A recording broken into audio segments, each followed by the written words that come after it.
Hey traders, it's John Fortune here with this week's weekly Forex forecast. I hope everybody's having a fantastic weekend. Last week was a big week in the markets because we had 4 out of 5 days major news events. We had US CPI on Tuesday, we had US FOMC on Wednesday, we had ECB on Thursday, and then we had the BOJ on Friday. And those news events have set up the markets in a certain way this week. And because of those events, we did see the dollar slipping back into the negative side of the scorecards this week.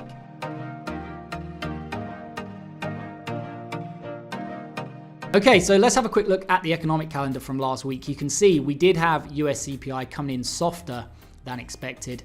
And we did also have FOMC on Wednesday. And this was very important because they came out as expected and they did keep interest rates the same, which was a consensus view in the markets. However, it was described as a hawkish skip. Why a hawkish skip? Because if you look at the terminal rate out of the US, they raised the terminal rate from 5.1% to 5.6%. So by 0.5%. What does that mean? That's 2 interest rates that they've added onto the hiking cycle. Now, this was a very hawkish catalyst. However, we didn't see a bullish reaction in the dollar. We did not see a bearish reaction in stocks. Why? Because the market just ignored it. There was a complete lack of credibility with Powell and the market. And basically, what should have been a hawkish catalyst for the dollar and actually push the dollar higher and put downward pressure on stocks had no impact on the markets because the market simply said, we don't believe you. We do not believe you're going to raise another 2 times, and you can essentially add as many rate hikes onto the terminal rate as you like. We just don't believe you. And we believe that this is not a skip. This is the pause. This is absolutely the end of the rate hiking cycle. And as a result, we saw the dollar selling off, and we also saw this was translating to risk on when we had a look at the stock market. So what was or should have been a hawkish catalyst for the dollar and a bearish catalyst for stocks was not, because as I said, the market just ignored it. And then on the Thursday, we did have a consensus ECB, and they did raise 25 basis points as expected. And they also increased their inflation forecast, essentially stating they're going to have to do more. And unlike the Fed, the markets did take Lagarde seriously. And on top of that, we also saw one of the biggest one-day injections of liquidity. Essentially, you could think of it as an injection from the reverse repo as we saw it coming down. And the reverse repo is the process by which, the Federal Reserve is selling bonds. And when you see this negative dip, this is essentially, you could think of this as an injection of liquidity. And when you combine the 2 factors of one, the market completely discounting or ignoring what Jerome Powell said about 2 additional rate hikes and essentially calling his bluff and saying, we don't believe you're going to raise any more. And then you compound that with that injection of liquidity the following day from the reverse repo. What this does is this basically causes the conditions we saw last week for a 2 standard deviation sell-off in the dollar. So in other words, that kind of move happens roughly 5% of the time. And this is what happened last week. We had that big sell-off in the dollar, and coming into this week, this has set up a bearish bias in the dollar based on these events last week. So the final thing to take note of here is the BOJ. They came out, they reiterated, we are not going to do anything on yield curve control. We need to see inflation not just above 2%, but above 2% in a stable way or consistent way. And they have been projecting for that to come down. Okay, so if we have a quick look at this week, you can see you've got some CPI out of the UK. The main things this week are the UK interest rate decision on Thursday and also the SNB, so the Swiss National Bank, on Thursday as well. Apart from that, we have a pretty clear run at the markets this week.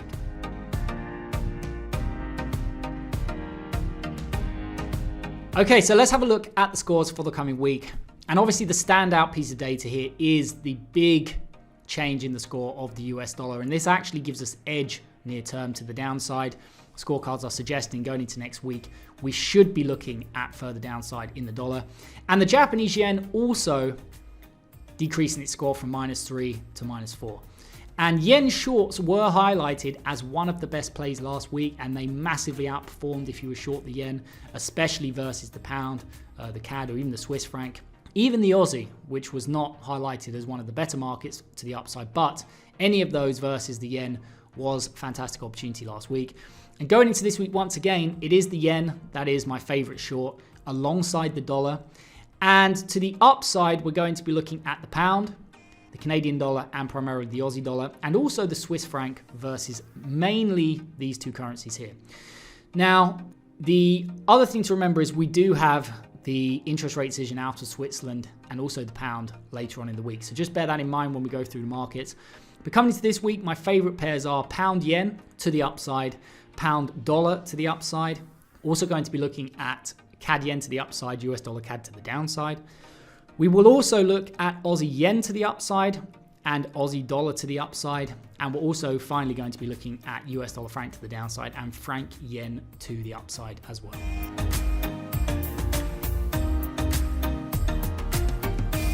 Okay, so let's have a look at the individual currencies before moving on to the markets themselves. The top Forex markets here I see in the majors from my watch list.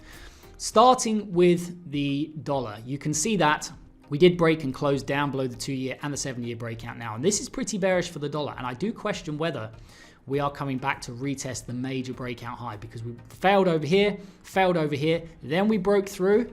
And now it looks like we could actually be coming down to retest the lows, but also pull back and stair step to retest the major breakout high over here. So that wouldn't be surprising. And going into next week, I do think, even though I think we have further upside in the dollar towards the back end of this year and in the Q3 and Q4 of this year, I do think near term, maybe over the next few weeks, we could be coming down to retest the lows or the 100.39. Next is the euro. We did have this near-term developing double top over here. It's not a full double top or confirmed. Why? Because it hasn't broken down below here. However, what's notable, we are lacking momentum. So very similar to the dollar, but just inverse. The problem here is we're kind of in no man's land, because if you look at this, are we setting up here for a right shoulder? And then we start to fail somewhere in this area. And then, of course, a break of this would be the major reversal pattern. Or are we setting up now to make new highs, in which case would be a continuation of this? And again, if that's the case, do we make new highs with momentum, which would be very bullish, or do we fail at the high again and then this starts to look like this kind of ending diagonal? So really, technically speaking, we are sort of in no man's land, and I think we're going to get more information next week as to how these are going to develop. Next is the pound. Now, after last week's breakout in this area, we have to take pound longs seriously. And this does also, even technically, more so than the other markets. And the pound to the upside was one of the top suggested markets for last week in the scorecards. Pound longs, and they did perform very well, especially against the yen. But you can see this is a major breakout here, and we're starting to break with momentum. So yes, we have the interest rate decision next week. How this will play out remains to be seen. It does have the ability to reverse the market, but as it stands right now, we should be treating this breakout very seriously. And I do like pound longs, even up until the interest rate decision next week, as one of the best plays. Next is the Swiss franc. The Swiss franc had a very, very strong week last week, and although in the scorecards, I do think there are, or it is projected to be, better markets to trade next week, Swiss franc longs are definitely something I'm interested in, especially versus the US dollar and also the yen. Just remember, we have that meeting from the SNB next week. And similar with the pound, because it's later on in the week, I am prepared to take some trades in these markets before then, try and get out before the interest rate decisions. But just beware, when you have interest rate decisions, you may see the pound pairs and the Swiss franc pairs kind of do nothing into them, right? So that's kind of the risk you take. You get involved and they go nowhere. Maybe you just want to get out before the interest rate decision. So the Swiss franc, this was a market highlighted at the beginning of the year for a long-term buying opportunity up towards the 117. That's what I tweeted out on January the 1st. And we are now making our way up to here. And Swiss franc long plays have been on my radar pretty much all year. Next is the yen. Now the yen has started to make new lows. I did highlight this as, my favorite market really to the downside last week. We did get the BOJ holding the yield curve control program as is, which is not, wasn't unexpected. And I do think the chances of us now coming back down to this low are very, very high. So I'm very focused on yen shorts. And I do think they have the ability to be one of the best, if not the best. And in fact, I think they probably will be the best market to trade next week. That theme of Japanese yen short trades next week is probably going to be the best route to profitability next week. Next is the Canadian dollar. Now we have pulled back and tested the previous high in this area. And what we're seeing here again begs the question of what is coming next in the dollar. We are at a number of these markets, we are right at areas where we could go either way. Are we going to see a bigger breakdown in the dollar? Or are we going to see, the dollar bottoming again, maybe, or even reversing, over the next couple of weeks? In which case, you would expect to see the Canadian dollar also fail in this area, and that would kickstart the next move down towards this, and we'd be looking at this. We have been looking at this as a big bear flag. Or do we actually break this with momentum, as we're threatening to over in this area? And if we continue up like this and we clear this out, this is actually going to be quite bullish, and you would expect a stair step. So we are really now at the point of a decision in a number of these markets as to whether we're going to get that next big rally in the dollar and then an underperformance of the commodity currencies, etc., or whether we're going to see a continuation of this, strengthening the CAD. My view, I do think overall the macro is supportive of a bigger move in the dollar towards the end of this year, and that even though the bottom looks like it could get retested, it still looks like to me that there is more risk to the upside in the dollar. Even if we come down and test those lows once again, over the back end of this year, I do think we could see the dollar higher. Next is Aussie dollar. Now looking again on the weekly chart, the Australian dollar is one of the worst kind of pieces of price action you can find. Why?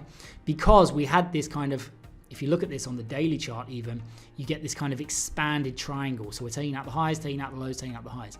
Now, this was a major breakdown last week, a couple of weeks ago, down below here, because this was setting up potential lower high and then a break lower. So the fact we've reversed, again, it's one of those questions. Is this now setting up for a bigger move higher? In which case we're going to see more downside in the dollar, or is this just, setting up for one final chop before it starts to head down? We are really, again, like with the Canadian dollar, like with the euro, where we could be about to break higher or setting up a right shoulder. We're at these points where we can go either way in these markets. But going into next week, I do favor Aussie dollar longs, at least near term, especially some of those weaker currencies. And the final market here is New Zealand dollar. Now, New Zealand dollar, unlike the Australian dollar, has broken out of this sideways pattern here. We had this ABC. But unlike the Australian dollar, it's failed to make a new high.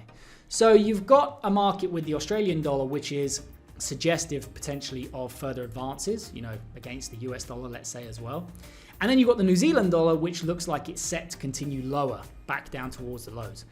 Now, it's very, very unlikely we're going to see the Aussie versus the US dollar, rallying to the moon, whilst at the same time we see New Zealand dollar falling out of bed. They tend to move together. Yes, they underperform and outperform, at certain times, but generally speaking, you're going to see them both move in the direction, or the same direction.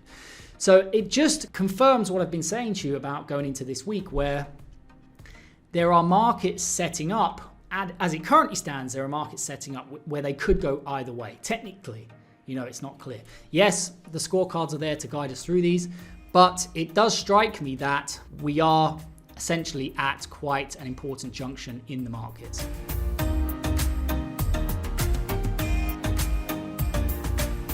Okay, so let's have a look at the best markets then heading into this week, starting with crude oil. Crude oil is a market that I've been saying to you, I'm kind of neutral on this, but bearish to neutral. And I'm only interested in shorts in crude oil, and that remains the case going into this week. Last week we came down, tested the max profit taking area almost to the point and reversed. So as soon as we trade into these areas, and again, not every week we will trade into them, but if we trade into them, that is your opportunity to look to book profits, because 7 times out of 10 the markets will pause or even reverse in those areas. About 30% of the time, especially if you have a catalyst, they will blast through these areas. But most of the time, 70% of the time, those areas will more or less hold price once you move into them. Okay, so moving on to this week, you can see that we are starting to correct again here in crude oil. And as always, I've given you the 2 areas here. So there are 2 ways, and again, last week you can see we broke down in this area, we broke down, pulled back, and then we moved straight to the target. So there's 2 areas here I'm looking to be short. Either we break down very similar to this, and we get this kind of pullback or we flag, and then we get the opportunity to short intra-week into here. That is an opportunity to short. Or again, as I said before, if we trade all the way back into the previous high over here and the 75 area, this is an area you can also look to be short or get a short-term opportunity to the downside here in crude oil next week. Okay, so the first Forex pair here we're looking at is pound yen. Now we had a huge rally in pound yen last week, and we blasted straight through the max profit taking zone. And this was, again, because this is one of the 3 out of 10 times you see this, and this was because we had a catalyst. We had a bearish catalyst for the yen on BOJ, and of course the pound itself outperformed as was projected in last week's video. So coming into this week, one of the things to note is this is such a strong move to the upside, you're almost certainly going to have to correct and pause. I wouldn't jump in and buy this at the high, but any pullback, and you may need to be patient with this next week, pulling back first, but any pullback or correction over the first few days of next week is simply viewed as an opportunity to look for bullish setups into the 184.50 area. Next is CAD yen, another market which blasted straight through the max profit taking zone last week off of the back of the weakness we saw, especially post BOJ. Coming into this week, as with all the yen pairs, patience required, but any correction or pullback is going to provide the opportunity once again to start to look for bullish setups into the 109 area. And my third favorite yen opportunity is Aussie yen. So again, you can see this is so strong, I would suggest we do need a pullback, and I wouldn't be buying this right at the high. But any correction, any consolidation is viewed as the opportunity to start to look for bullish reversals into the 99 area. And finally, we have franc yen. Now, franc yen blasted through the max profit taking zone again. We had that bearish BOJ catalyst. And coming into this week, we do have, it's in blue because we do have that interest rate decision on Thursday. So if you are trading pound yen or franc yen, or for that matter, pound dollar and US dollar franc, just remember the interest rate decisions on Thursday. Again, when they're that far out, you get an interest rate decision Thursday, Friday, I will look to try and trade those before the interest rate decision. But if they just consolidate into that interest rate decision or into Thursday, just bear in mind that you're then taking on the event risk unless you get out of them before that. So coming into this week, any pullback in this market, again, needs to consolidate, needs to pause, needs to correct first. So patience now, because there was a good opportunity to trade this to the upside last week. So you get a good opportunity, then you have patience. Then you get a good opportunity, then you have patience. We're in the patience stage. Okay, that was your chance last week to make some profits on this pair, and now we need it to pause. Okay, you book profits, it pauses, it corrects, and then you look for the new breakout to the upside at the 160.50 area. Okay, so moving on to the dollar pairs, starting with euro dollar. Now, it's not highlighted in gold because I do think pound dollar, US dollar CAD, and Aussie dollar are better markets to be shorting the US dollar against next week. But you can see, again, we've had a very, very strong move to the upside. So I would be looking for a pullback first. Any pullback is viewed as the chance to start to look for bullish setups into the 1.105 area. So again, this is a market you can look at. I know we put this in every single week. I know a number of you do like euro dollar. However, I do think these are better markets to be trading the dollar against next week. Next is pound dollar. Pound dollar traded into and then through the max profit taking zone last week. Again, we had a bearish catalyst, didn't we? We had risk event, which can drive these markets to 2 standard deviation moves. And so we did break through the max profit taking zone last week. Any pullback in this market is simply considered a nice bull flag for an opportunity to start to once again look for bullish setups into the 1.2950 area. Next is US dollar CAD. It traded into the max profit taking zone, and it kind of, unlike the other markets, kind of capped the move to the downside last week. Heading into this week, any pullback in this market is simply viewed as an opportunity to look for bearish breakouts. I'm going to be looking down towards the 1.31 area. Next is Aussie dollar. Now, last week we did, and this is a big move up in Aussie dollar. It does look like we need to pull back and consolidate a little bit first, but we broke above the previous high with momentum. And so any pullback in this market, and potentially be looking for this to come back and retest the prior high, it is viewed next week as the opportunity to look for bullish breakouts into the 0.69750 area. And the final Forex pair we're looking at here is US dollar Swiss franc. We've got that interest rate decision on Thursday. So again, if you hold through interest rate decisions, you are taking the risk of being on the wrong side of a bigger loss, especially if you're short-term trading. And that is something you need to consider. So with short-term trades, I will close out my positions before these. If you're taking a position or a longer-term trade, sometimes you need the catalyst, from a big interest rate decision. But just bear in mind, those trades will come with bigger rewards and bigger downside as well. So going into next week, we do have this momentum to the downside. Any pullback in US dollar Swiss franc is simply viewed as an opportunity to look for bearish breakouts into the 0.8850 area.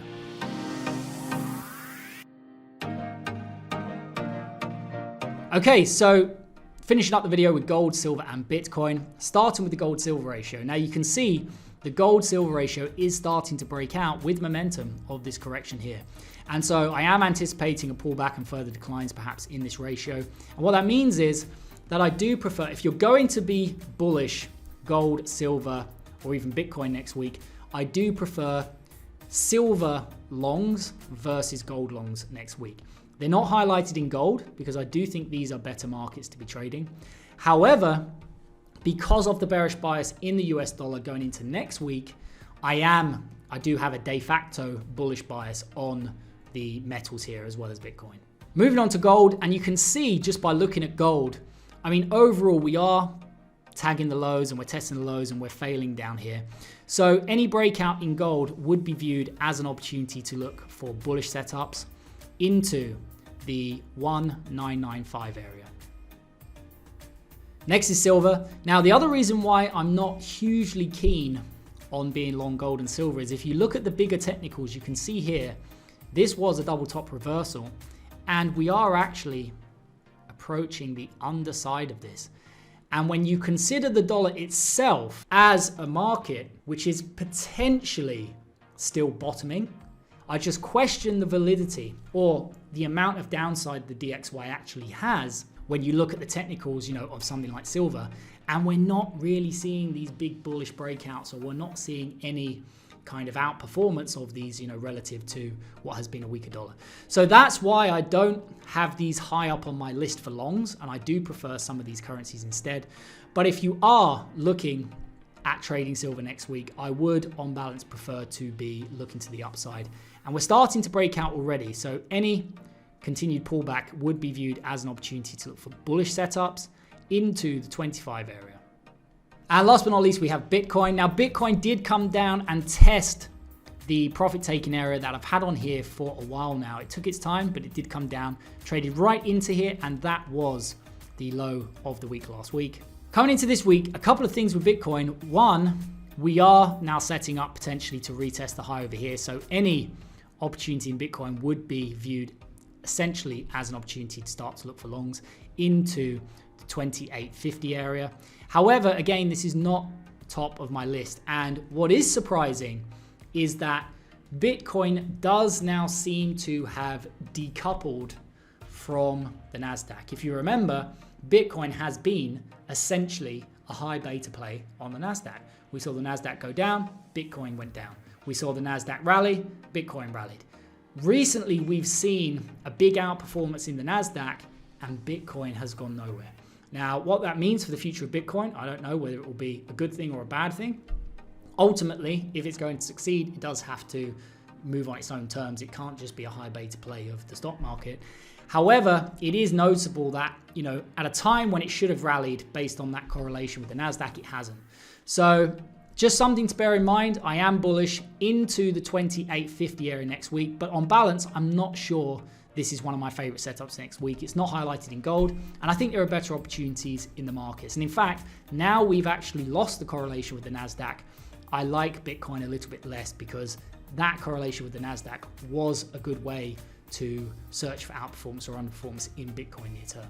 So that is it from me for this week, guys. As always, I hope you enjoyed today's video, and if you did, why not consider joining us in the room each day where I go through these markets and the setups that I'm personally looking at with members on a daily basis for over 75 markets in different asset classes, including stocks, bonds, Forex, and commodities.